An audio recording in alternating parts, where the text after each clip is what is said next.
तो सपोज करो कि इस पे स्टोन ड्रॉप किया गया, तो इसका पहला कुछ इस तरीके से बनेगा, मतलब स्टार्टिंग में, फिर इस तरीके से इंक्रीज करते जाएगा, है ना, फिर इस तरीके से इंक्रीज करते करते जा रहा है, इस तरीके से इंक्रीज हो रहा है। तो दिया हुआ क्या है मेरा कि जब हम ड्रॉप किया जाता है कि स्टोन को क्वाइट लेक पे, तो क्या इंक्रीज कर रहा है, wave moves in circle at the speed of 5 centimetre per second. यानी कि ये जो वेव बन रहा है यहाँ से यहाँ तक आने में मान लो 1 सेकेंड लग रहा है ना, तो यहाँ से यहाँ तक में 5 सेंटीमीटर पर सेकेंड लग जा रहा है एक मूव को यहाँ से यहाँ तक आने में, है ना। यानी कि ये एक तरह का सर्कल का क्या है, अगर ड्रोन यहाँ पे ड्रॉप किया गया तो यहाँ से यहाँ तक आने में कितना लगा, 5 सेंटीमीटर पर सेकेंड। तो इसका रेडियस है ना, तो रेडियस चेंज हो रहा है ना, इसका जो रेडियस चेंज हो रहा है dr/सेकेंड के रिस्पेक्ट में, यानी कि dt के रिस्पेक्ट में, तो वो कितना दिया हुआ है, 5 सेंटीमीटर पर सेकेंड। तो ये चीज़ मेरा इंक्रीज हो रहा है कि dr/dt जो है वो 5 सेंटीमीटर पर सेकेंड से इंक्रीज हो रहा है। तो फाइनली क्या पूछ रहा है कि how fast is the enclosed area increasing. तो बोल रहा है कि इस रेडियस की वजह से जो एरिया इंक्रीज हो रहा है, मतलब चूंकि ये सर्कल बन रहा है ना, तो इस सर्कल का अपना एक एरिया बन रहा है, तो इसका एरिया कितने स्पीड से इंक्रीज कर रहा है, कुछ वैल्यू दिया हुआ है क्या, इसी वैल्यू पे, कब, जब 8 सेंटीमीटर हो जाए।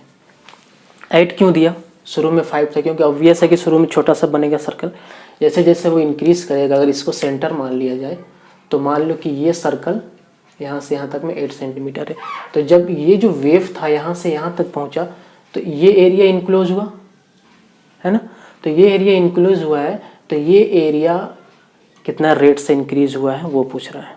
तो सबसे पहले क्या मानेंगे, क्या क्या वर्ड यूज हो रहा है, एक तो हो रहा है कि इसका रेडियस, एक एरिया यानी कि एस मान लेते हैं सरफेस एरिया को,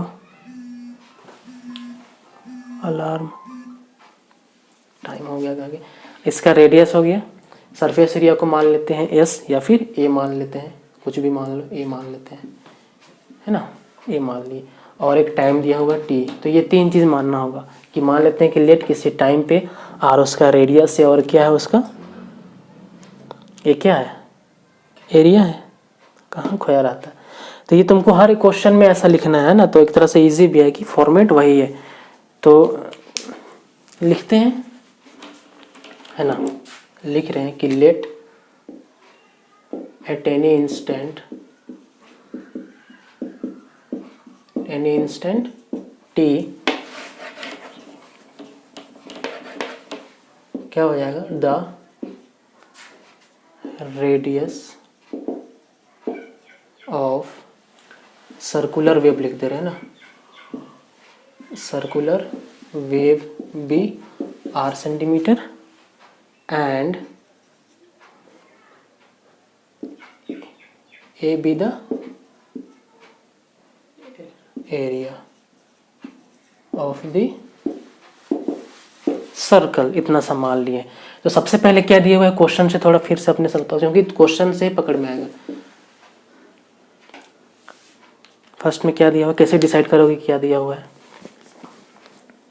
स्टोन ड्रॉप किया गया है एक लेक में, जिसका जो क्या बोलते हैं रेडियस 5 सेंटीमीटर पर सेकंड से इंक्रीज कर रहा है।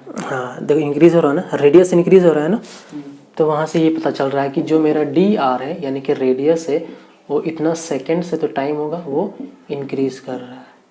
तो ये मेरा गिवन है ना, ये क्या है मेरा गिवन है। इसका एरिया कितना रेट से इंक्रीज करेगा वो पूछा है। तो सबसे पहले d r by d t equal to 5 centimetre per second दिया हुआ है ना। इसको इक्वेशन 1 ही मान लेते हैं, है ना, सिंपल सा। नाउ क्या करेंगे, एरिया क्या हो जाएगा, area of circle pi r square, area of circle is equal to pi r square, और simply a is equal to लिख लेते हैं पाई आर स्क्वायर। अब इसका एरिया का रेट पूछ रहा कि find the rate of area, मतलब जिस रेट पे ये इंक्रीज कर रहा है इसका एरिया, तो क्या फाइंड करेंगे, therefore d a by d t is equal to pi, नहीं अभी नहीं लिखेंगे पाई इसको, चूंकि देखो ये जो एरिया जो है वो मेरा किसका फंक्शन है, किसके रिस्पेक्ट में है, आर का फंक्शन है। तो और यहाँ पे हम किसके रिस्पेक्ट में इसको डिफरेंशिएट कर रहे हैं, टाइम के रिस्पेक्ट में, यानी कि चेन रूल यूज होगा। तो D a by d T पहले कितना हो जाएगा, dt। हाँ ठीक है, DA/DR पहले इसके जिस चीज़ का फंक्शन होता है उसके रिस्पेक्ट में करेंगे, इनटू फिर R को रिस्पेक्ट करेंगे dR/dt के रिस्पेक्ट में, समझ आ रहा? ठीक है, और therefore DA/dt is equal to DA/DR कितना होगा?